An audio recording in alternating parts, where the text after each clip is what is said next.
Hoje, nós estamos encerrando a apresentação da primeira obra básica da codificação, com a quarta parte, que trata das esperanças e consolações. Essa quarta parte possui apenas 2 capítulos.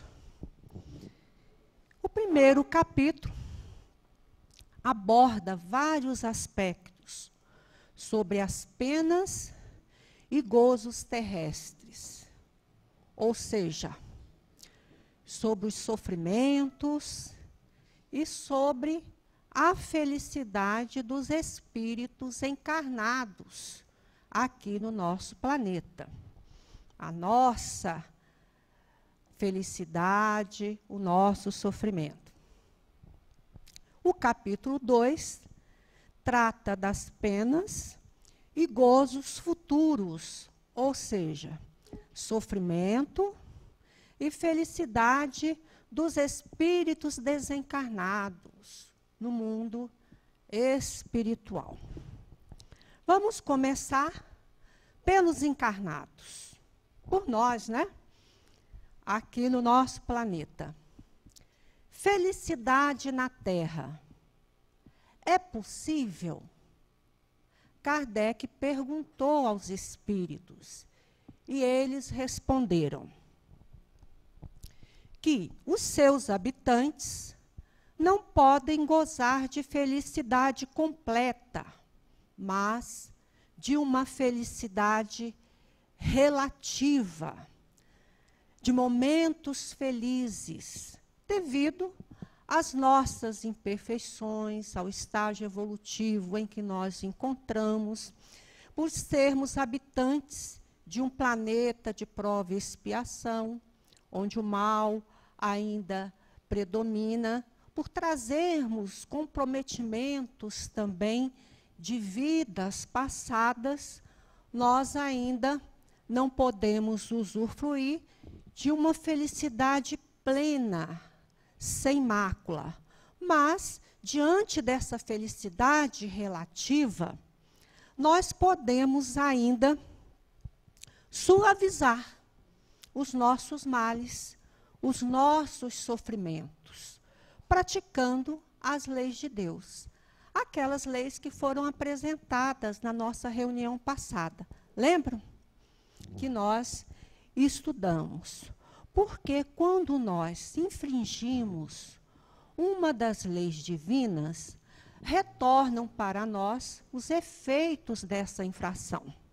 E nós, então, passamos a sofrer. Portanto, nós somos os causadores ou os construtores da nossa felicidade ou da nossa infelicidade. Felicidade terrestre. O que significa felicidade para nós, de acordo com a visão dos espíritos superiores?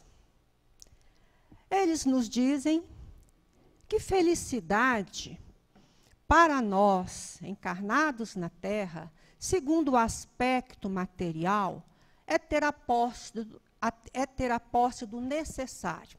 Ou seja, ter o indispensável a uma vida digna com relação à habitação, à alimentação, à educação e à saúde. E que, com relação ao aspecto moral, felicidade para nós é ter a consciência tranquila. Consciência de que estamos cumprindo com os nossos deveres, perante nós mesmos, perante o nosso próximo, perante as leis divinas. E fé no futuro, fé raciocinada, fé que acredita porque compreende a imortalidade do espírito, as realidades da vida espiritual, a justiça divina. Infelicidade na Terra. por que sofro? Muitos perguntam constantemente. E os espíritos nos esclarecem de que para todo sofrimento há uma causa. E se Deus é justo, essa causa há de ser justa. Assim, o acaso não existe e ninguém sofre injustamente. Porque as leis de Deus são perfeitas e imutáveis, dando a cada um segundo as suas obras. Causas dos sofrimentos. As causas podem ser anteriores a essa existência. Podem estar nas nossas vidas passadas, nos erros que cometemos nas nossas existências anteriores, como, por exemplo, flagelos naturais, acidentes, perda de entes queridos, doenças de nascença e outros males. Esses sofrimentos, cujas causas estão no nosso passado espiritual, independem da nossa maneira de agir no presente. São inevitáveis. Podemos estar fazendo tudo certo, não cometer nenhuma imprudência, nenhuma imprevidência, e aquele sofrimento chegar na nossa vida. Esse sofrimento reflexo do nosso passado, das nossas necessidades de expiação e de reparação de erros perante as leis divinas. As causas também dos nossos sofrimentos podem ser atuais. São aquelas causas que dependem da maneira de agir na vida presente. Esses sofrimentos, cujas causas estão no nosso comportamento presente, nas nossas imperfeições, eles podem ser evitados, trabalhando pela nossa melhoria interior, pessoal, pela nossa transformação. Eles podem deixar de aparecer na nossa vida. Como, por exemplo, comemos demais, não é? Adquirimos a obesidade, comprometemos a nossa saúde, surgem as doenças, começam os sofrimentos. Se fôssemos mais disciplinados na alimentação, evitaríamos esses males. Outro exemplo, maus hábitos, adquirimos vícios, dependências químicas, dependência física, psicológica, do álcool, do cigarro e hoje de outras drogas, infelizmente, não é? E aí comprometemos não só a nossa saúde física, mas a nossa saúde familiar, nossa saúde profissional, social, moral, etc., construindo assim grandes sofrimentos na nossa vida. Se tivéssemos bons hábitos, esses sofrimentos não existiriam.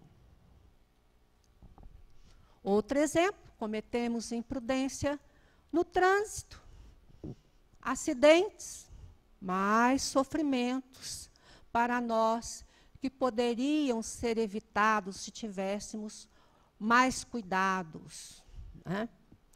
E além de outros sofrimentos que poderiam ser evitados e que são causados em nossa vida devido à nossa preguiça, à nossa falta de ordem, à nossa imprevidência, o orgulho, o egoísmo e tantos outros.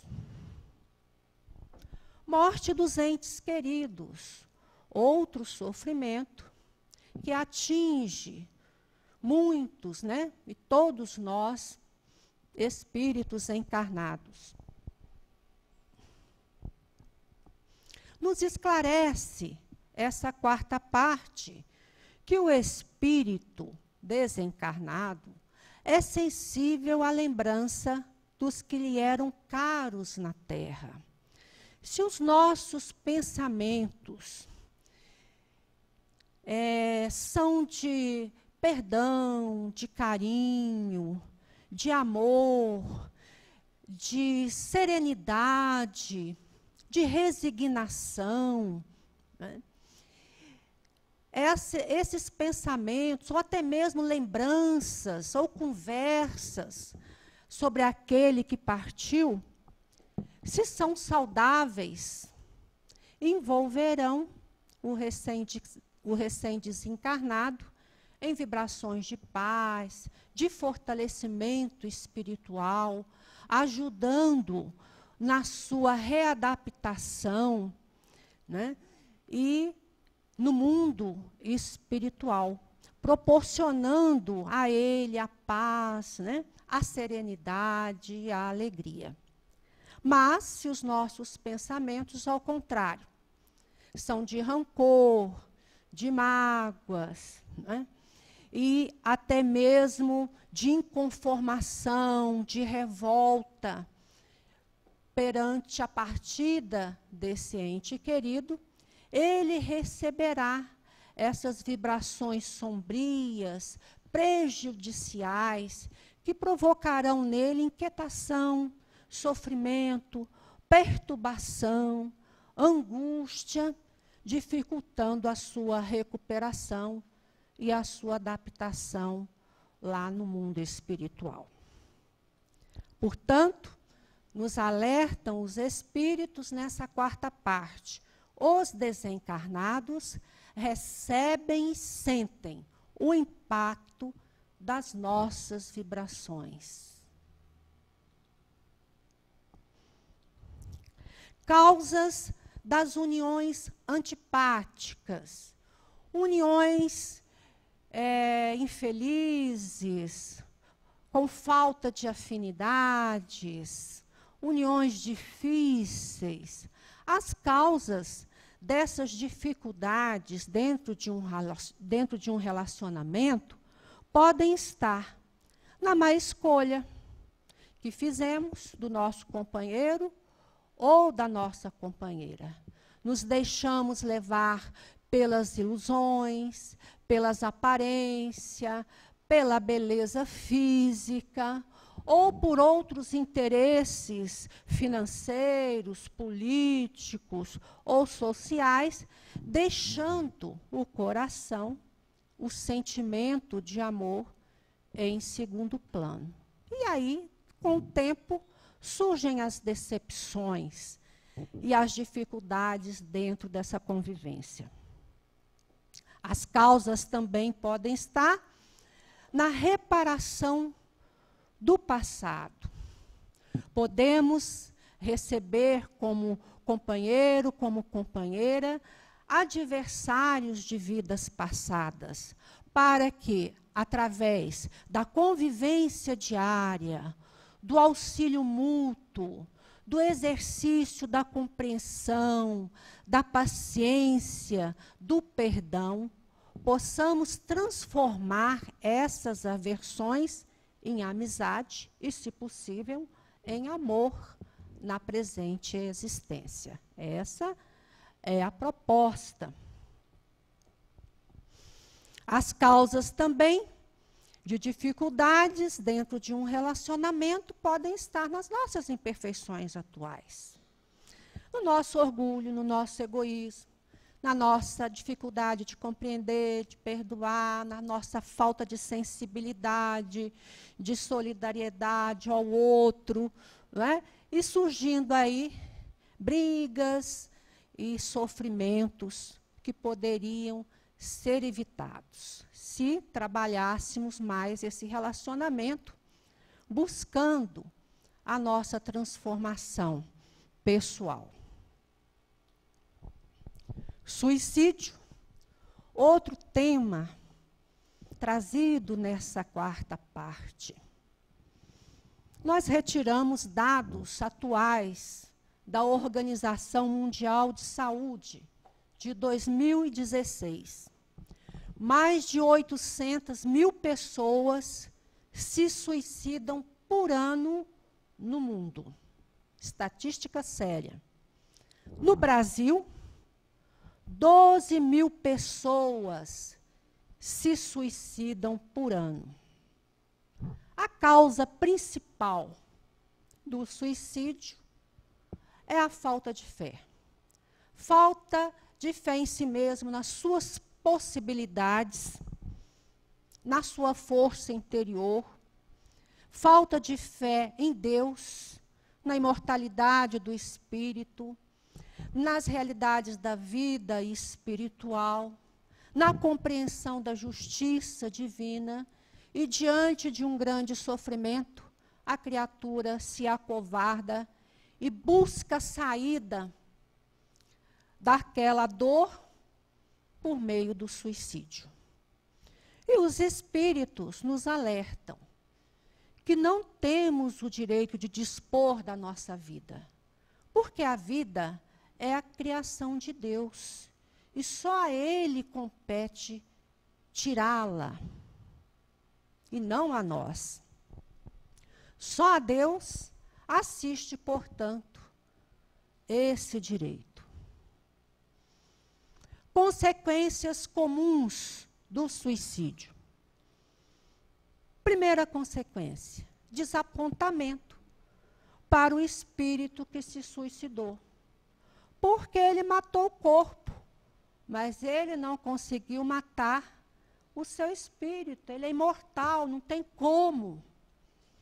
E ele se encontra do lado de lá, mais vivo do que nunca, trazendo no seu interior os seus sofrimentos, né, acrescidos ainda pela agressão que ele cometeu contra si mesmo e contra as leis divinas. Perturbação espiritual diante dessa violência que ele comete perante a vida e as leis de Deus. E expiação da falta, porque todo erro, toda falta terá que ser reparado. E num caso de suicídio, de uma infração à lei divina, essa expiação vem com sofrimento. Esse espírito deverá reencarnar, poderá reencarnar na existência futura ou em várias existências, projetando no seu novo corpo as lesões que ele levou no seu perispírito com a tentativa do suicídio. E até reequilibrar esses pontos energéticos que foram desequilibrados, ele voltar a ter paz e ter felicidade pode demorar até mais do que uma existência futura. Abreviar o sofrimento. Eutanásia, que é a prática da medicina de abreviar o sofrimento e a vida daquele paciente que é considerado irremediavelmente incurável. Temos esse direito? Vamos ver o que nos diz essa quarta parte. É sempre falta de resignação e de submissão à vontade de Deus, o ato de querer abreviar o nosso sofrimento ou a nossa vida. Compete somente a Deus promover o nosso retorno à espiritualidade. Só as suas leis divinas sabem exatamente o momento certo de que deveremos retornar à pátria espiritual. e ninguém pode ter certeza de que o paciente está irremediavelmente condenado. Nós temos casos na literatura médica de pessoas que se encontraram em coma até por anos e que depois retornaram do coma sem nenhuma sequela e que os médicos não encontram explicação. Quem garante que o socorro não chegará ali no último instante?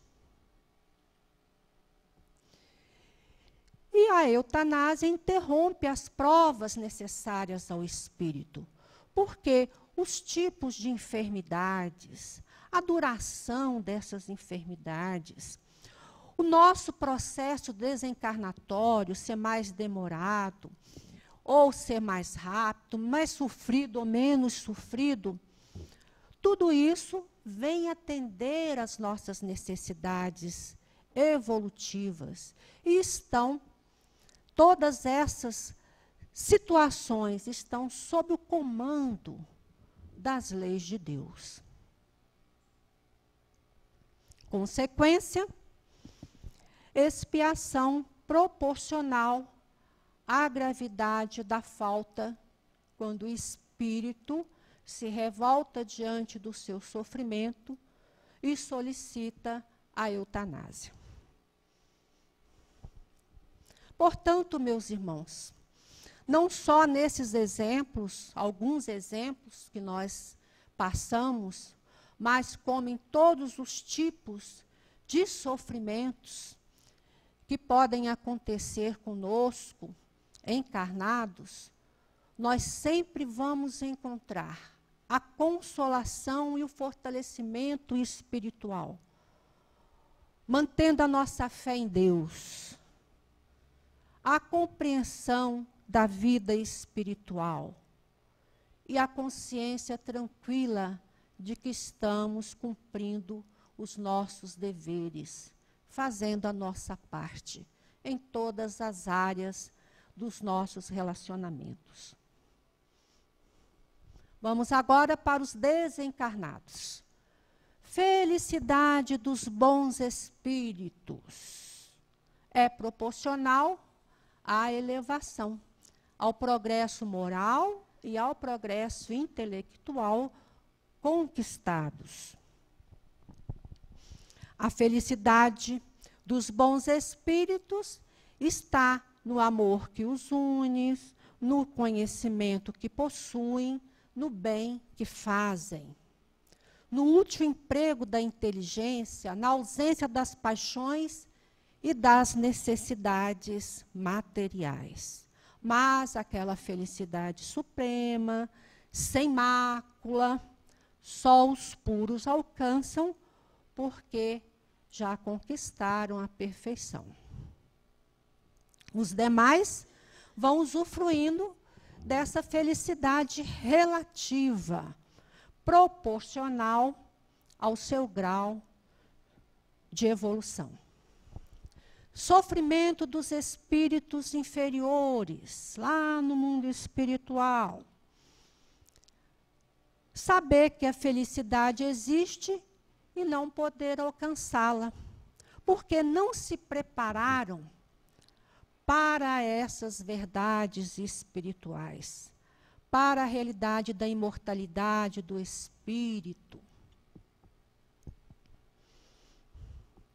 Pensar que essa situação é eterna, que eles nunca mais vão sair daquele sofrimento. Já pensaram que dor? Pensar que está naquela situação e continuará lá dessa forma eternamente?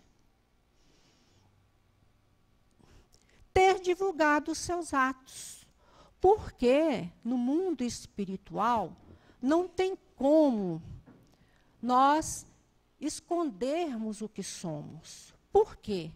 Todos os nossos pensamentos, nossos sentimentos e ações praticadas, quando encarnados, ficam retratadas, ou ficam retratados, em emoções, em vibrações, em com odores, com forma, com cheiro, ou melhor, já falei, odores, velocidade, movimentação, tempo de permanência em torno do nosso perispírito. Ficam essas irradiações retratando o que realmente somos, a qualidade dos nossos pensamentos, dos nossos sentimentos e ações. Para onde formos, estaremos levando conosco essas projeções do nosso perispírito, o nosso retrato espiritual. Outro sofrimento é sentir-se no lado de lá em presença da vítima, porque nós não vamos nos encontrar no mundo espiritual apenas com os afetos, mas também com os desafetos, com aqueles que ajudamos ou que deixamos de ajudar. E esses reencontros podem nos causar grandes constrangimentos.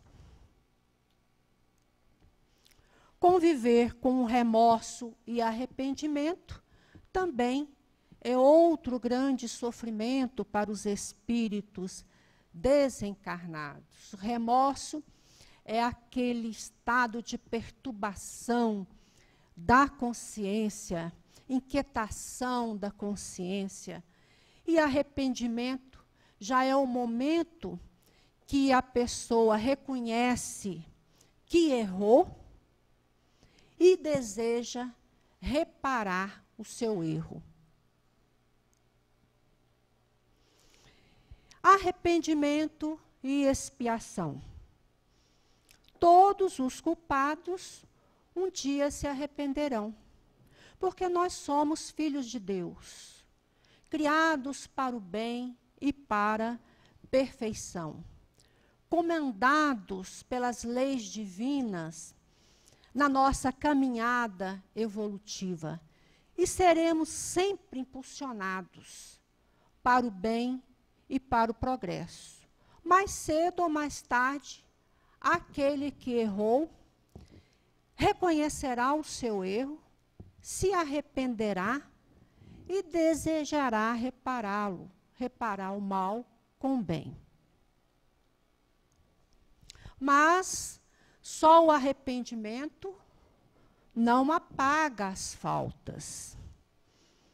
São necessárias, de modo geral, no estágio evolutivo em que nós nos encontramos, a expiação, ou seja, passarmos pelo sofrimento, muitas vezes sentindo em nós e na nossa vida o mal que fizemos ao outro, devido à gravidade da nossa infração, devido à rebeldia às leis divinas. Temos que passar pelo sofrimento para podermos fixar o aprendizado e reeducar o nosso espírito.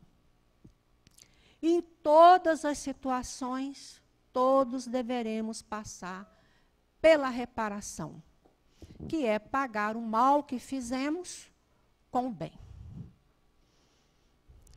Transformação da Terra é outro tema também abordado nessa quarta parte. Nós nos encontramos ainda habitando um mundo de prova e expiação, onde o mal ainda predomina. Mas esse mundo se transformará, passando a ser um mundo de regeneração, onde o bem é que predominará. E essa transformação se dará não por milagre, porque não existe milagre na lei da natureza, mas por meio do progresso moral da maioria dos seus habitantes. Porque a criatura transformada, ela transforma a vida onde ela estiver. É assim que se dará a transformação do nosso planeta por meio da nossa transformação. Os maus auxiliarão no progresso de outros mundos, serão conduzidos, reencarnarão em mundos compatíveis com o seu grau de evolução. Realizarão lá tarefas penosas, sofrerão muito, porque estão num planeta menos evoluído, sentirão no seu íntimo saudade de algo que perderam, mas que não se lembram. Mas estarão progredindo, estarão trabalhando pela sua transformação e pela transformação dessa sua nova morada. E a terra, então, será a habitação dos bons, que terão mais liberdade, possibilidades para agir com a saída dos maus, promovendo, assim, um maior progresso em todas as áreas do nosso planeta. E quando a Terra houver se transformado em morada do bem, o homem deixará de ser infeliz. Todos os seus habitantes deixarão de ser infelizes, porque a Terra se transformará num paraíso terrestre. Por quê? Os seus habitantes, nós, se aqui estivermos, já teremos implantado no nosso coração, definitivamente, e no nosso planeta, as leis divinas. Encerramos a nossa apresentação. Já temos perguntas? Ainda não? Rose, queria falar com eles. Vocês estão vendo aqui, alguns não conhecem ainda, certamente, o João Ramos. João Ramos, atualmente, é assessor jurídico do Cefac há muitos anos e faz parte do conselho diretor da casa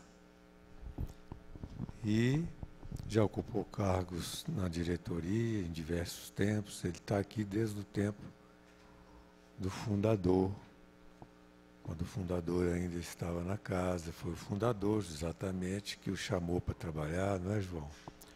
E o João é o autor do livro do histórico do Cefac.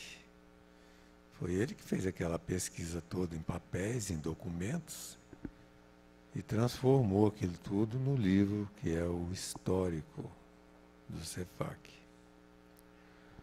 Muito bem. O Edilson é professor da UNB e foi a Portugal para um congresso representando lá os interesses da UNB. E a Nara, que é a professora também aposentada, foi diretora de escola, etc., o acompanhou. Já é a segunda vez que o Edilson vai a Portugal para congressos, por indicação da UNB. E a Jamira, que vocês estão notando a ausência dela, o esposo dela desencarnou anteontem, e ela está então em fase de reparação mental para voltar às atividades. Interessante que o esposo dela desencarnou poucos minutos depois que eu saí do quarto com a minha esposa. Nós fomos visitá-lo à noite no Hospital Brasília e ele, tranquilo, feita ali uma conversa da minha esposa com ele, tipo uma prece, ele já não estava mais falando e tal. E quando nós saímos, poucos minutos depois, ele parou de respirar tranquilamente no seu leito. E a Jamira vai voltar.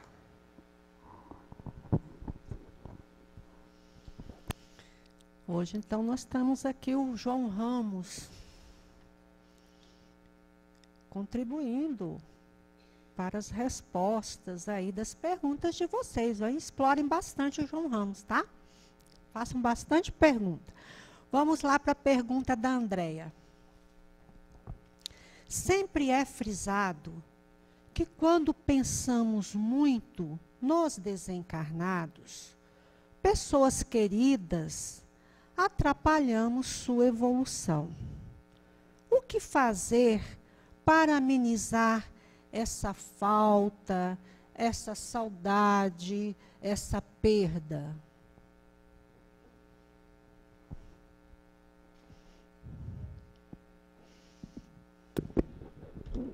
Boa noite, amigos.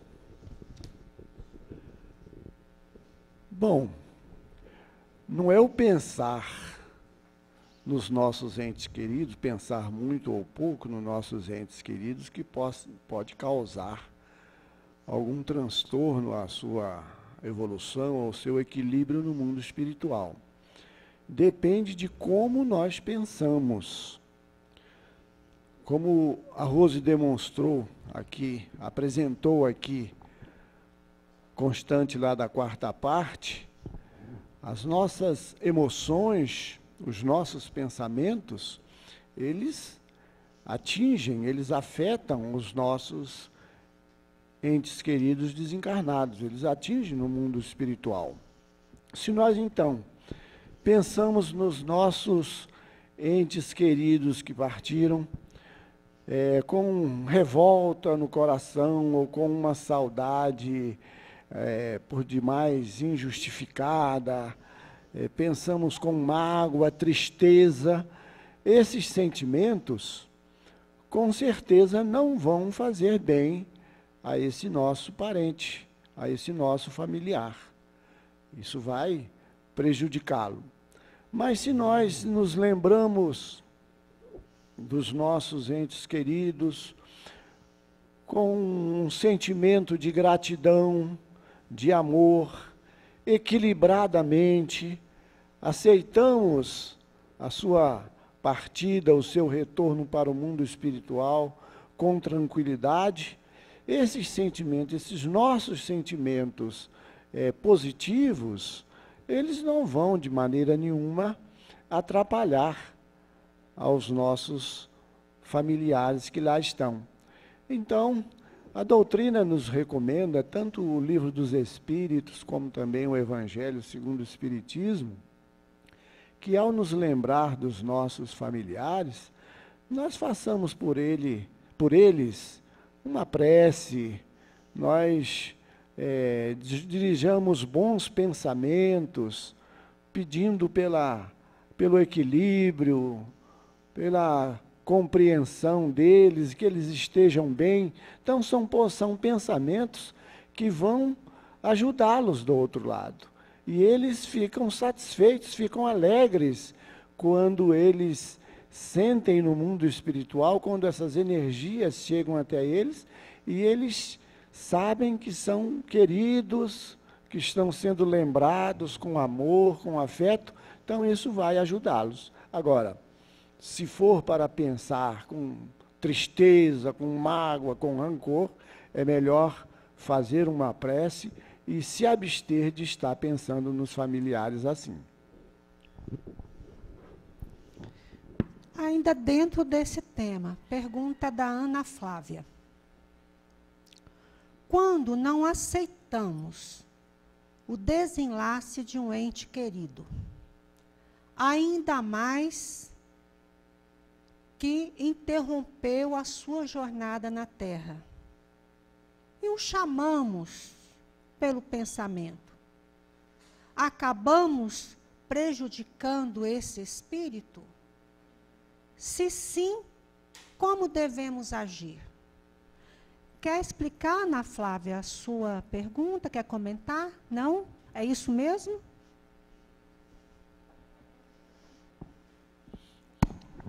A recomendação dos espíritos é que quando a vontade divina, ou seja, quando Deus, por suas leis, faça a separação pela morte, de alguém, nós entreguemos também a Deus as suas leis e a família espiritual que todos temos, a vivência do Espírito no outro lado.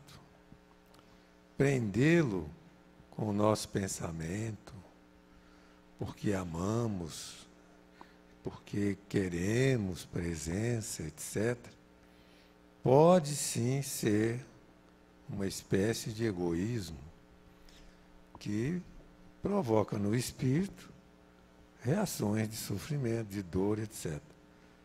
Como nós não temos, porque ainda não avançamos o suficiente, condição de ter uma relação natural com aqueles que já partiram, nós temos que agir com bom senso. Aliás, não é só nesse caso que a gente deve pensar assim.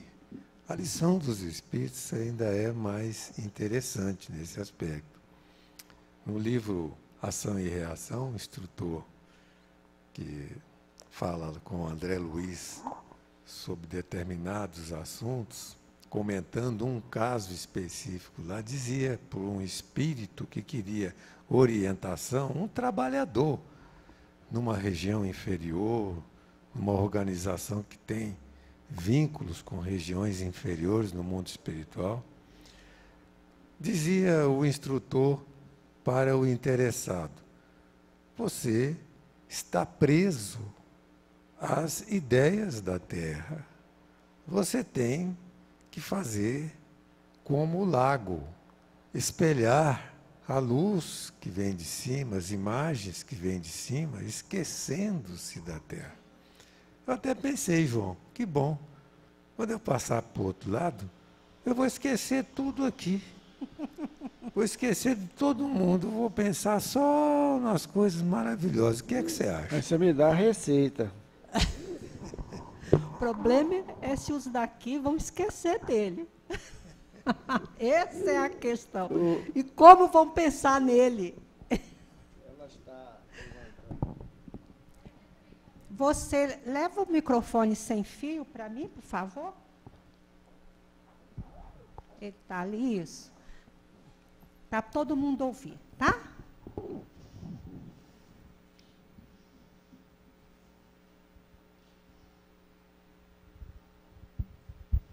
Isso pode gerar uma obsessão entre encarnado e desencarnado? Esses pensamentos? Por favor, pode o quê? Gerar uma obsessão de encarnado para desencarnado? Ou não? Não há dúvida que pode. Se nós ficamos chamando um parente nosso que desencarnou e ele não está bem no mundo espiritual, ele pode atender ao nosso chamado, se ligar a nós e passar a nos influenciar negativamente, estabelecendo aí um ato, uma forma de obsessão. E não podemos esquecer que lá no Livro dos Médiuns, Allan Kardec deixou registrado de uma forma peremptória que existe também obsessão sem maldade. O obsessor, num caso desse, é chamado, ele passa a se ligar a alguém, e as obras de André Luiz também estão cheias de exemplos nesse sentido. O obsessor se liga àquela pessoa que o está chamando através do pensamento e ele passa a transmitir ao encarnado todos os sintomas que ele está sentindo no mundo espiritual. E aí você vê, você falou em obsessão, né? Por iniciativa do encarnado. Quer dizer, até para pensar, nós temos que tomar cuidado.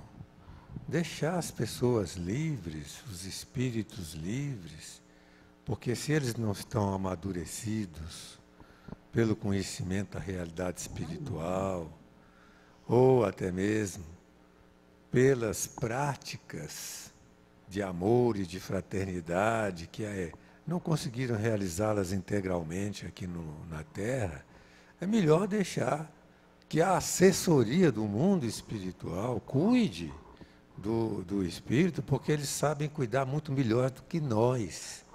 E nós que não os vemos, não podemos dialogar, tendo retorno, não é? Geralmente isso é muito difícil. Nós temos que confiar nas equipes do mundo espiritual, que são muito mais preparadas do que nós aqui, que não vemos nada do que é realidade no campo da vida espiritual. Tem até um caso de André Luiz, que o dono lá da casa começou a falar, a comentar em família, numa reunião em família, os atos errados de um amigo que havia desencarnado. Conversas, né, sobre os atos, etc. O que aconteceu? Com aquelas conversas descaridosas, ele atraiu esse espírito, que estava numa região espiritual, inclusive, inferior, e quando ele dormiu, durante o sono, o espírito estava lá no quarto dele, pedindo satisfação para ele. Olha, aquilo que você estava comentando com a sua família, que aconteceu a meu respeito, não foi bem desse jeito, não. E ele acordou apavorado, suando. Ai, ai, ai, tive um pesadelo. Temos que ter cuidado, né? Temos que ter cuidado. Você lembrou bem, Rose. Quem é que já teve pesadelo aqui? Está vendo? Todo mundo, todos nós. Eu também já tive. Muitas coisas desta ordem são consequências dos nossos pensamentos e palavras durante o dia. É o que os espíritos chamam a atenção. Pergunta do Rogério. Quando desencarnamos, devido ao prazo de desligamento do perispírito, podemos ser enterrados antes do desligamento do perispírito? Se sim, qual a sensação que podemos sentir? E o que acontece quando somos cremados, se o espírito ainda não foi desligado totalmente do corpo físico? A respeito ainda daquela questão anterior, né, Gilson? Então, é muito melhor não comentar nada, atos, principalmente dos desencarnados, né? Ficar comentando ações dos outros é ruim, principalmente desencarnado. Mas nessa pergunta do Rogério, o Livro dos Espíritos, ele nos esclarece que esse desligamento pode durar, ele pode acontecer em algumas horas, dias, meses ou até anos. E se nós ficamos presos ao nosso corpo, e o corpo é enterrado, o espírito acompanha, ele sofre. Existe uma obra de Divaldo, inclusive de uma trabalhadora da Casa do Caminho, eu não me lembro aqui o nome da obra agora, mas foi uma trabalhadora lá da Casa do Caminho, com o Divaldo, e ela passou por essa experiência terrível. E depois ela descreveu, e Kardec também cita no Céu e o Inferno, ele tem, o Céu e o Inferno tem depoimentos de espíritos que foram ainda os corpos enterrados e os espíritos ligados, que passaram assim por sofrimento muito grande. E essa trabalhadora lá do Divaldo, ela narra que realmente ela se sentiu assim, como se tivesse sido enterrada viva. Ela se sentiu sufocando dentro do caixão, porque o espírito estava ligado ao corpo, né? Então, essa sensação, essa experiência, ela é absolutamente assim, como diria, totalmente desagradável, né? Nós temos que fazer tudo para que não passemos por ela. Mas aí a doutrina nos recomenda o quê? O que nós devemos fazer? Nós temos que nos preparar desde agora, quando estamos encarnados, já deveríamos ter começado há muito mais tempo, mas nós temos que ir nos desligando da matéria aos poucos, dando mais importância ao mundo espiritual, ao nosso espírito, para nós nos desapegarmos, a fim de que, quando nós desencarnarmos, os espíritos possam realizar o nosso desligamento de uma forma rápida, de uma forma que nós estejamos afastados do corpo para não sofrer aquela sensação horrível, conforme Kardec mostra lá no Livro dos Espíritos mesmo, alguns depoimentos de espíritos que sentindo os vermes roerem as suas carnes. É lógico que eles não estavam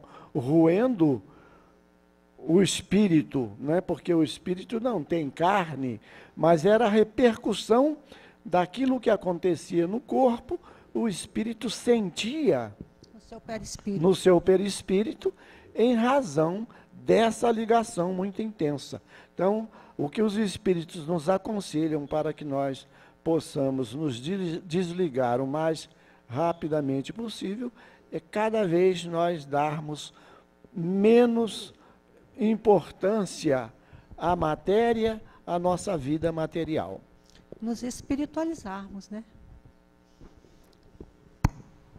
Meus irmãos, é a necessidade e a importância de focalizarmos a realidade espiritual da vida.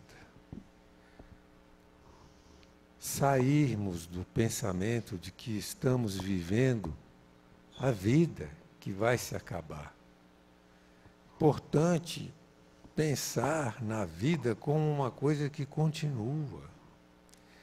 Isso tudo facilita o desligamento do espírito do seu corpo. Então, pregar a realidade do mundo espiritual para as nossas crianças, para aqueles que nos ouvem, amigos, familiares, etc., não é uma coisa tão sem importância assim. Porque se o mundo ainda não dá valor a isso de uma forma oficial, para as religiões em geral, a vida acaba no túmulo, e é um mistério a vida depois da morte. A doutrina espírita exatamente veio para fazer a divulgação, veio abrir na mente humana a realidade do mundo espiritual. Isso é importante. Então, dentro disso que foi explanado aqui, é muito importante a gente pensar em tudo isso. Inclusive, muitos casos, não são todos, mas muitos casos de doenças prolongadas são auxílios da espiritualidade para que nós possamos fazer esse desligamento de uma forma que não seja tão sofrida, porque ainda somos arraigados à matéria, ao corpo. Vocês vejam a complexidade das questões relativas aos interesses do espírito perante a responsabilidade da vida. A gente tem que olhar a vida com muito mais responsabilidade do que geralmente a gente leva, né? Só com relação ainda à pergunta do Rogério, o finalzinho dela, eu me lembrei agora que ele faz um questionamento com relação à cremação. Com relação a essa cremação, nós passamos por uma experiência, eu e minha esposa, que nós fomos à cremação do corpo de um amigo que havia falecido. Nós, na hora, nenhum de nós dois teve, assim, sentiu coragem, nem disposição de ir até o local. Quando o corpo foi retirado do salão onde estava sendo velado e levaram para a cremação, nós saímos em direção ao carro, mas a sensação, a vibração que vinha da área da cremação, que ficava assim a questão de uns 50 metros da onde nós estávamos, era uma coisa assim horripilante mesmo. Eu fiquei todo arrepiado, a minha esposa também, que é médium, também ficou. Então, nós nos afastamos dali o mais rápido possível. E o que os mentores nos falam a esse respeito, Humberto de Campos tem uma orientação em um dos seus livros, que o espírito precisa estar muito convicto, mas muito mesmo, de que quer realmente que o seu corpo seja cremado. Porque o nosso apego, o apego que nós temos ainda ao nosso corpo é muito grande. É como se fosse uma propriedade nossa, nós pensamos assim. Então, se o espírito, se ele não estiver muito bem preparado para isso, ele vai sofrer, ele vai passar por um momento de sofrimento muito grande, especialmente se ele estiver ali ligado, e se ele foi muito apegado à matéria, ele vai estar ligado. Então, nós precisamos ter muita convicção, estudar muito bem o assunto, tanto na questão da cremação como em doação de órgãos. Doar órgãos também é outra coisa que a pessoa tem que se desapegar, né? Tem que se desapegar. Nós conhecemos também um caso na família que ele fez um transplante, de rins, e dentro de pouco tempo o dono do rim começou a perturbá-lo. Estabeleceu-se aí um processo obsessivo, e ele sentia a presença do dono, falando, olha, eu quero o meu rim, eu quero o meu rim. Ele sonhava, tinha pesadelos, até que o rim, houve a rejeição e ele teve que retirar o rim. Então, são duas coisas, tanto nessa questão de doação como de cremação, que a pessoa precisa estudar muito, se ele é apegado ou se ele não é apegado, para falar, olha, podem cremar o meu corpo, porque senão o sofrimento é muito grande. Vamos fazer o bem, meus irmãos. Fazendo o bem, não tem problema. Não tem problema com cremação, com desligamento. Fechou os olhos, já está no céu. Oh, mas isso é um negócio. Fazer a caridade, perdoar, né? Perdoar. Se você bater do outro lado, levando no coração o ódio, porque quem não perdoa está com ódio guardado. Não tem outra palavra, não adianta fingir. É ódio. É ódio sob diversas formas de expressão. Então, vamos cuidar disso. Vamos ficar limpinho. Quando chegar a nossa hora, ficar mais fácil para os bons espíritos nos ajudarem no desligamento.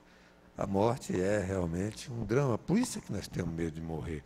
Porque nós já morremos muitas vezes. Milhares. Nós somos espíritos velhos.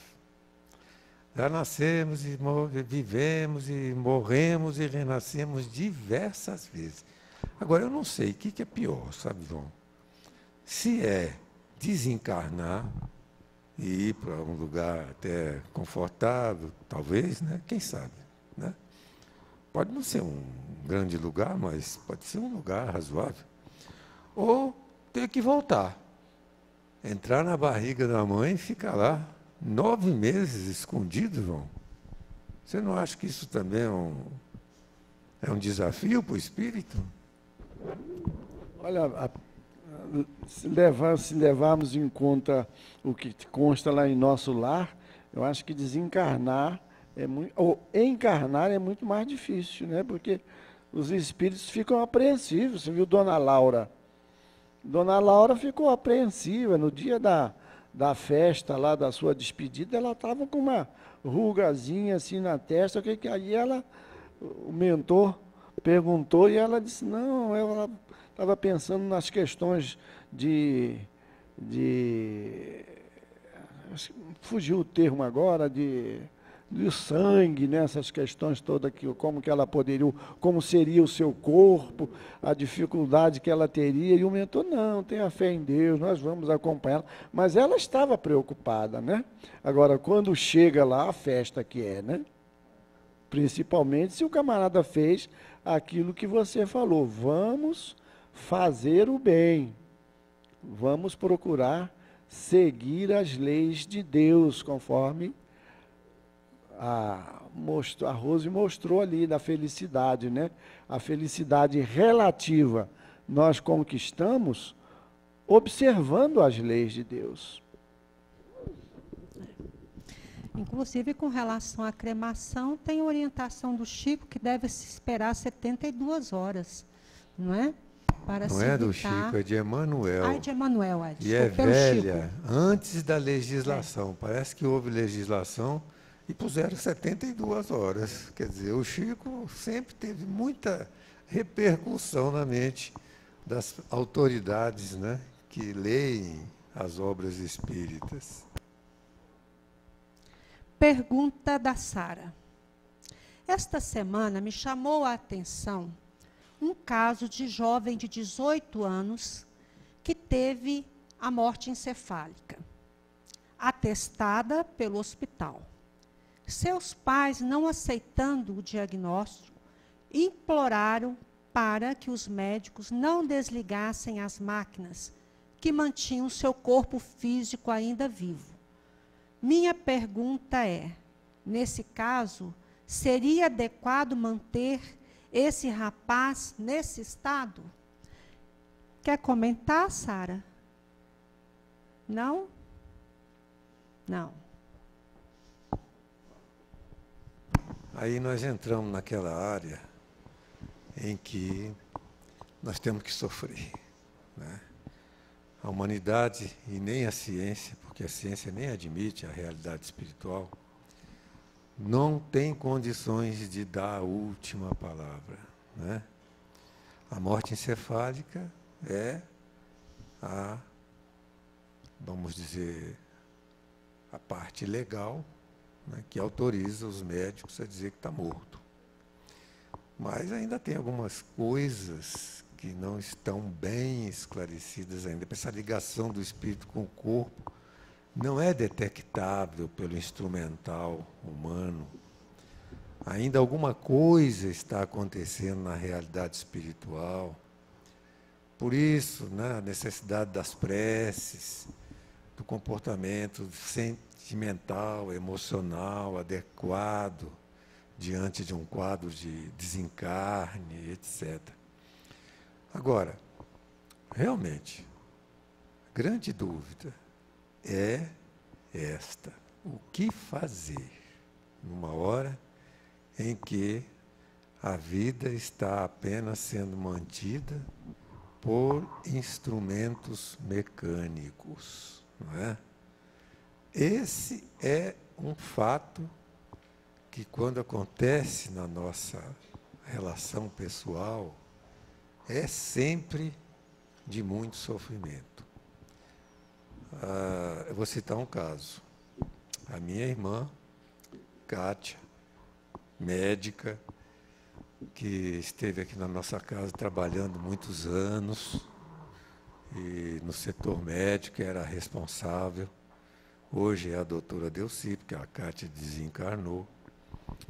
Ela teve um problema no cérebro, um tumor não operável. Então, ela sabia de tudo o que ia acontecer, até mesmo o jeito que ela ia desencarnar. Então, o que ela falou? Ela nos orientou o seguinte: o marido dela também é médico, e ele está aí até hoje. Ela nos orientou o seguinte: quando eu começar o processo final, que era de ficar sem poder respirar, vocês não permitam que façam a ligação por tubo, porque não vai adiantar nada, só vai aumentar o sofrimento do meu espírito. E, por bênção divina, quem estava do lado dela naquele momento era eu. Eu, minha esposa, estávamos lá. Quando começou aquele processo da falta de ar e tal, ela já estava inconsciente há dias. E o processo do desencarne era esse, né? Para quem tinha aquele tipo de problema. Aí vieram correndo o pessoal do hospital Santa Lúcia, para tirar ela, para levar, para cortar e botar um tubo. E nós não deixamos. Chamamos o marido dela, que também é médico, e ele também, ela não quer. Ela deixou muito claro que não queria. E ela desencarnou em 5 minutos. Então, vocês vejam, é difícil, né? Certas decisões são muito particulares e muito difíceis. O que é certo nisso tudo? Só Deus sabe. Né? Só Deus sabe. O que é certo é a gente não ficar julgando os outros, sabe? É a gente orar, aprender, observar e pensar na vida como uma lição divina permanente, em circunstâncias fáceis ou difíceis. A escola divina da vida nos permite crescer, né? Desenvolvendo a nossa inteligência em todos os sentidos. Gilson, e o conselho, e foi anterior a essa resolução do conselho que eu vou falar agora. O Conselho Federal de Medicina aprovou no finalzinho de 2014 uma resolução que reconhece esse direito ao paciente de não se utilizar desses meios para manter a sua vida artificialmente. Se o paciente estiver em condições de se manifestar, dele poder fazer essa manifestação. E também do seu parente mais próximo, de não se utilizar, se o paciente não puder se manifestar, o parente mais próximo, responsável, pode também manifestar. Não quero a utilização desses meios para manter a vida artificialmente. Vocês vejam, o caso que eu citei do desenlace do esposo da Jamira. O médico perguntou para a família: vocês querem que ele vá para a UTI? Lá ele terá esses equipamentos, né, que prolongam. Ou vocês querem ficar com ele no leito aqui, no apartamento? Né? Então ele teve toda a assessoria necessária para ficar no apartamento, ele mesmo preferiu. Ele tinha momentos de lucidez e teve uma morte tranquila, gente. Uma coisa assim desejável para alguém que sofreu tanto, né, que ele sofreu um processo longo. Então vocês vejam, cada caso é um caso. O que nós não devemos fazer é para morrer. Isso não. Certo? Provocar. Mas a análise do que é justo mecanicamente prolongar ou não, Deus nos permite experimentar como a gente quiser, coletivamente falando, como ciência, como família, etc., para que os nossos espíritos tenham a oportunidade de aprender e crescer, porque a lei divina é essa. Deus não aparece na hora, porque primeiro ele não aparece, ele já está dentro de nós, está em tudo e em todos, que é para a gente aprender e crescer, meus irmãos. Pergunta do Cristiano. Os avanços científicos estão avançando muito rápido. A medicina, por exemplo, está dando passos gigantes a cada ano. Logo, as pessoas poderão viver séculos. Chegará o ponto que seremos imortais no caso do corpo carnal? Como ficará o espírito? Será errado não morrer? Prejudicaria a evolução espiritual? Quer comentar, Cristiano? Não. imortais, nós já somos, né, em espírito, né? Agora, um corpo imortal, por mais que a medicina avance, não sei se esse corpo será alguma coisa assim muito agradável, não, né? A gente lembra do retrato de Dorian Gray, né? Se ele começar a derreter de repente, e se esfacelar completamente de uma hora para outra. Mas, deixando de lado essa questão da medicina, se ela vai conseguir ou não produzir um corpo que seja imortal, o que eu, pessoalmente, na minha ignorância, eu não consigo compreender. Mas vamos imaginar se nós não desencarnarmos. Ficar aí agora vivendo 300, 400 anos.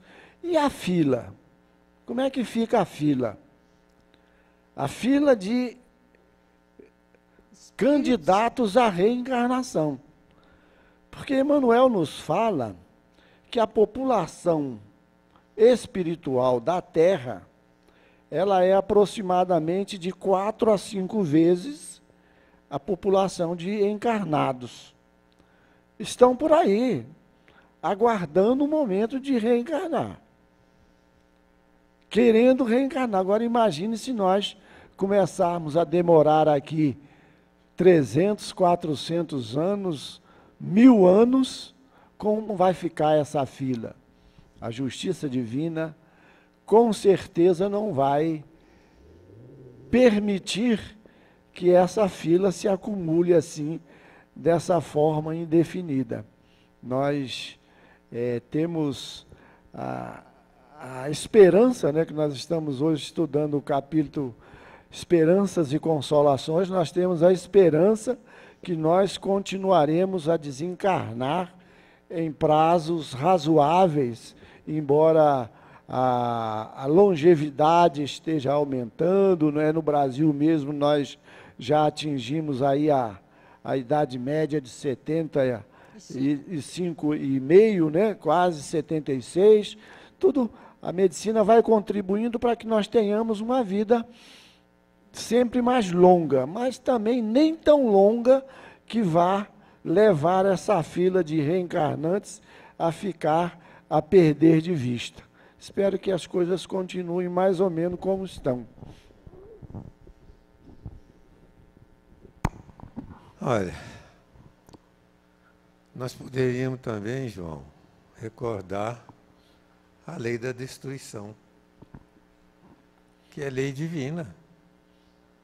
Tudo, absolutamente tudo no universo nasce, vive e morre, é destruído. O próprio planeta Terra será destruído, Sol, Sistema Solar, etc. Já teve um momento de nascimento e terá um momento de morte. Só que a morte não é a destruição no sentido de acabar a coisa, mas de se transformar para um novo renascimento, uma nova vida. Isso vale para qualquer criatura de Deus. Vale também para nós, humanos, mesmo quando o nosso corpo for um corpo, vamos dizer, pela engenharia genética, que possa durar muito tempo. E nos mundos superiores, a coisa é tranquila, gente. Vamos para lá. Vamos para lá. Convido vocês. Eu não sei se eu vou, mas vocês podem ir, porque vocês são bonzinhos. No mundo superior, se vive muito mais tempo e com corpos que não são submetidos às aflições que nós somos aqui. E a morte não é a morte como aqui, a falência dos órgãos, etc. É um contrato da criatura com a vida. Chegando a hora da morte, ele convida. A morte não é um desenlace para um corpo putrescível, não é também mais corpo de carne. É uma mudança de situação do espírito para passar a conviver e se relacionar com outros espíritos em atmosferas superiores, daqueles mundos superiores, vocês imaginam, em circunstâncias que nós não podemos nem imaginar. Aí ele convida e dá uma festa. Hoje eu vou morrer, vem cá, Zé. Vem cá, Pedro. Nós temos uma festinha aqui. Oh, você vai se despedir. E com certeza não se enterram os mortos, como aqui no nosso planeta. Né? E nem se bota no fogão lá, como é que chama? Na cremação. Forno cremação. crematório. No crematório. É diferente o processo. Talvez um processo mais inteligente, de radiações, etc., como se o corpo se desintegrasse, se transformando. E o espírito sai voando. Tchau, tchau. Vamos para lá, gente. Vocês indo, me levem. Tá certo. Pergunta da Sandra. No caso de morte encefálica de uma criança, os pais decidem pela doação de órgãos. No caso de outra pessoa da família ser contra, isso poderia complicar o desligamento?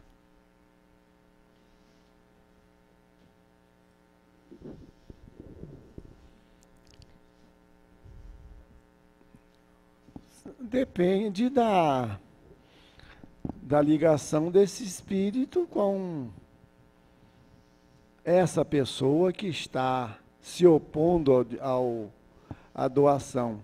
Mas me parece que num caso desse, que uma criança, né, desencarna e os pais decidem pela doação de órgãos, é uma família, já temos aí uma família já com um certo conhecimento da vida espiritual, do mundo espiritual, e que com certeza já avaliou aquela situação detidamente, e aquele espírito que desencarnou ainda na fase infantil, está sob a proteção, o amparo da espiritualidade e adormecido, passando por um momento de repouso, de refazimento no mundo espiritual. E me parece que o descontentamento de um parente que não seja o responsável direto pela criança, os pais dessa criança, não vai afetar a vida espiritual desse espírito, não. Me parece que a questão ali foi bem pensada, bem meditada pelos seus pais, e eles já estavam preparados para isso, inclusive o próprio espírito. Inclusive, o desencarne de uma criança tem um acompanhamento do plano espiritual muito especial, né? Os técnicos do plano espiritual acompanham aquele espírito, né? Que ainda se mantém naquela condição infantil. Ok? Essa pergunta. Leva o microfone. Vamos ver a dúvida. Eu sou a Sandra. Fala, querida. A dúvida, aí seria um desdobramento da pergunta. Já me respondeu com relação à pessoa que desencarnou.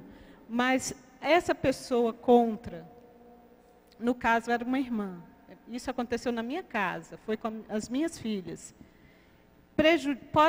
Pode perturbar a irmã que ficou, que era... Que recebeu o órgão? Não recebeu. Ela foi contra a doação de órgãos, só que ela não falou à época. E aí, isso já tem 7 anos, e ela não se conformou ainda. Ela está assim, em sofrimento, muito sofrimento ainda. É a minha filha, desencarnou a minha filha, e a outra que ficou, que está nesse estado.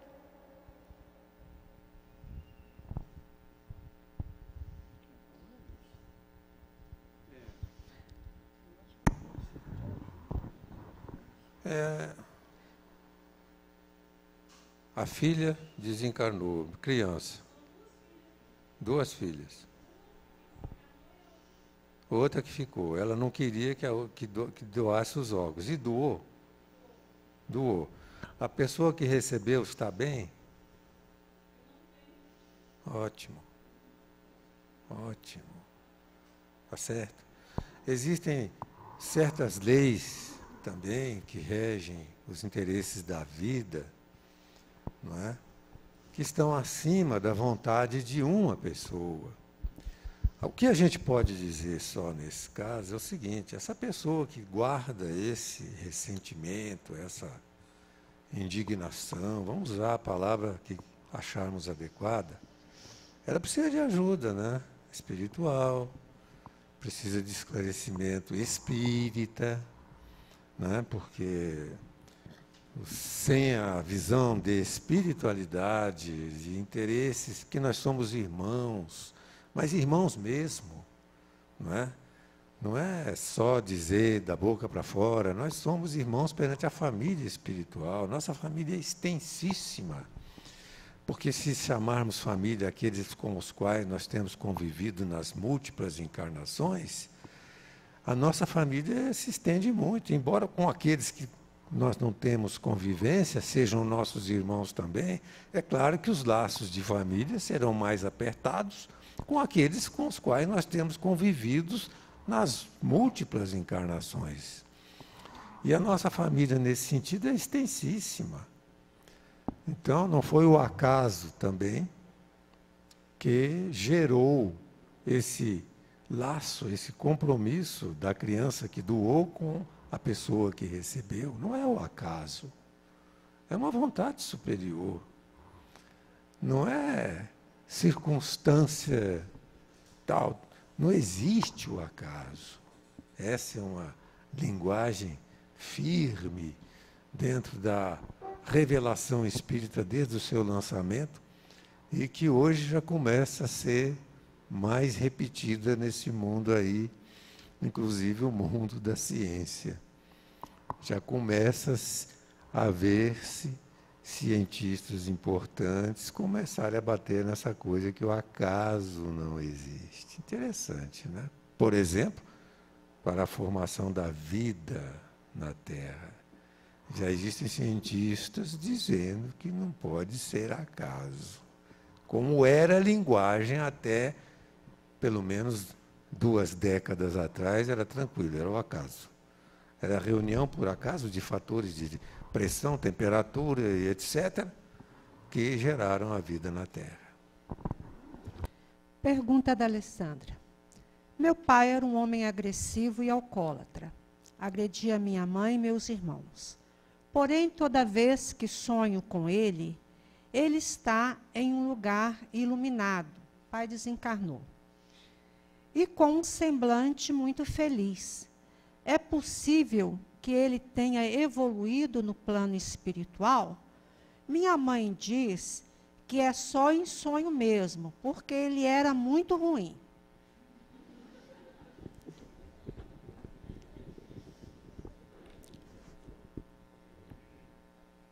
Apesar do final da pergunta, do comentáriozinho, né, da pergunta, dá assim até um ar engraçado e a gente achar que é impossível, mas não é impossível não, porque nós precisamos nos lembrar que a misericórdia de Deus é infinita e, conforme o apóstolo registrou, né, o amor cobre uma multidão de pecados. Esse companheiro que passou por esses momentos ruins aqui na Terra, se comprometeu de alguma forma com os seus atos, ele pode já ter no mundo espiritual sido acolhido por trabalhadores do Cristo e está gozando de um momento de reequilíbrio, se preparando para uma nova oportunidade. Mas a questão da luz, de ser um local, um lugar de de muita luz, não é? Depende muito também da nossa percepção, não é? Pode não ter tanta luz assim, e a pessoa, no sonho, na sua visão, lhe parecer assim algo com muita luz. Porque nós somos tão carentes de luz que qualquer lamparinazinha para nós se transforma numa verdadeira clareira, né? Então, é possível sim que esse nosso amigo esteja usufruindo de uma recuperação em uma colônia no mundo espiritual, tendo a oportunidade de se preparar para reencarnar. A pessoa, você que fez a pergunta, vai encontrar um caso parecido num livro que é o relato. O livro se chama O Despertar de um Alcoólatra.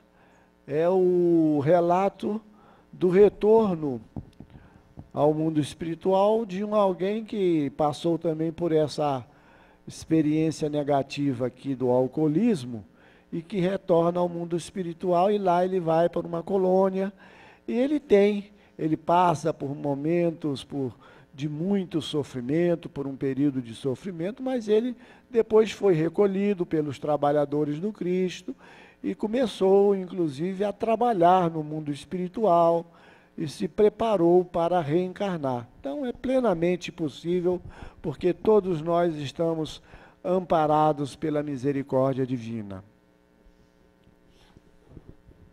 Olha, a contabilidade da vida não se restringe apenas aos nossos maus hábitos e vícios.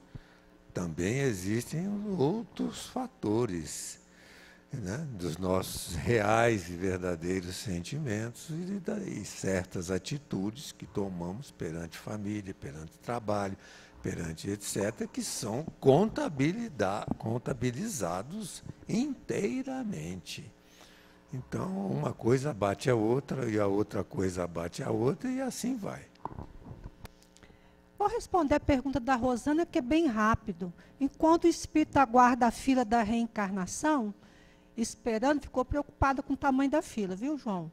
Ele também tem a oportunidade de evoluir? Sim, o aprendizado continua do lado de lá, oportunidade de trabalho, de estudo, de crescimento. O espírito também está progredindo, está evoluindo, enquanto aguarda a oportunidade da sua reencarnação. Infelizmente, o tempo acabou. Temos perguntas aqui muito interessantes que vocês poderão fazer, tá? Lá no momento, né? Lá virtual de vocês.